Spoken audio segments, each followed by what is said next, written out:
We are in beautiful Seattle, Washington. And what we're doing is something you call a game jam or a design jam. We're all kind of in this house together, kind of incubating some of the gameplay for Verses. Our idea was, we're almost all professional Magic players. A thing that we used to do for professional Magic was get together at a house for a week, test a Magic format, solve it as best we could so that we could play the best thing in the Pro Tour. It worked for Pro Tours, why don't we just do it for game design? We've rented an Airbnb. We have myself, Dan Burdick, Sam Black, Andy Wilson, and Zac Elsik. We've just been having, I don't know, what is 8 times 24 hours of straight game design, some interruptions for walks and sleep and food.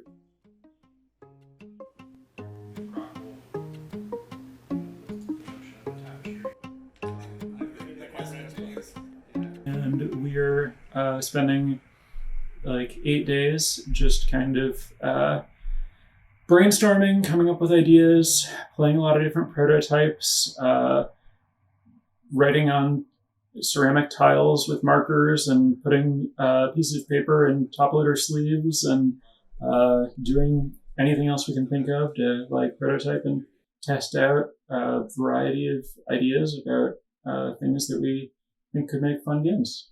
It's pretty interesting just watching the energy flow throughout the house. In the daytime in the dining room is will be all the prototypes are, and it's where everyone's testing different game ideas or prototype ideas, and it's usually covered in cards or maybe has a bunch of ceramic hexagon tiles that are all colored or something. And basically we'd come up with a prototype and say, this prototype's job is to test out ideas of exploration. And this other prototype's job is to test out ideas or make a game about pattern making. And one thing we noticed is that geomancy, anytime you could make a move by influencing the grid or the entire level around you, no matter what prototype it was in, it was always fun.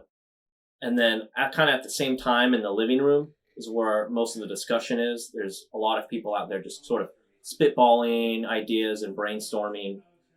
It's where all the whiteboards are, so someone might be putting all of their ideas down on paper so they can present it to the group about what prototype we should try next. Yeah, the hallmark of a really good game jam is kind of the experience of controlled chaos, where you're hyper productive while also really getting into the flow and having a really good time, and collaborating and just getting as creative as possible and just letting those juices flow. So my background in game design is primarily development of collectible card games. And here we're exploring more different styles of games. We've touched on elements of collectible card games, but we're also exploring a lot more with some more traditional border tile games.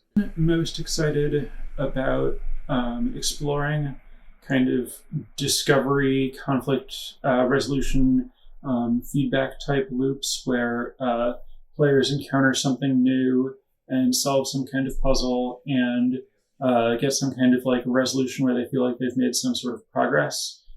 So there's a handful of things that make Versus different than most card games. Most card games are conflict-based. They're less about adventure, discovery, exploration, or self-expression. Versus takes a different attitude towards game experiences and looks to accommodate people who aren't just wanting to make the next murder simulator. The prototyping we've been doing has been to remove language, make things simple to understand, decrease the need for localization, make games fast, maybe 5 minutes fast, to kind of bury complexity under computer automation. And whereas to play Magic, someone might need to explain to you how to play for 5 to 10 minutes, and then you probably have some confusion.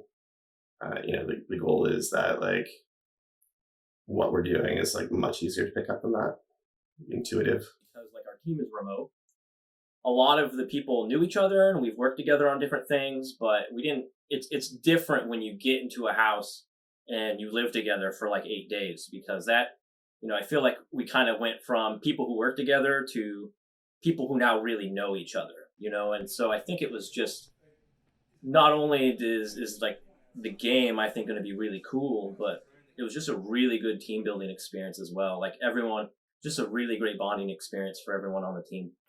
After a really long day of drilling down into mechanics and playtesting and deconstructing what we'd done, we started creating our own little social games, where what would you do if you could go back in time and play this game that you used to play professionally, but this was the new rule. And,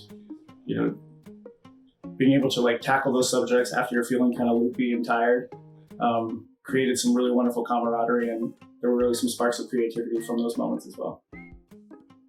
Yeah, I think like there's just a lot of passion and experience being poured into this project, and it's really like fun and energizing to have other people who are already along for the ride. So like, we appreciate that. And after this week of production, I think we're making something even better than I thought we were making.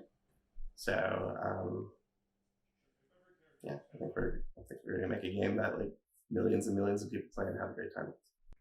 My message to all the fans and anybody who's started on this journey with us is, first of all, thank you. And I'm personally could not be more excited, not just about the products we're creating, but the people that we get to create them with, which isn't just my respected colleagues, but it's all the future people that I haven't met yet that are going to have really awesome experiences playing our games. And so I'm really, really stoked to just walk on that journey with all the like present and future players and create these worlds together.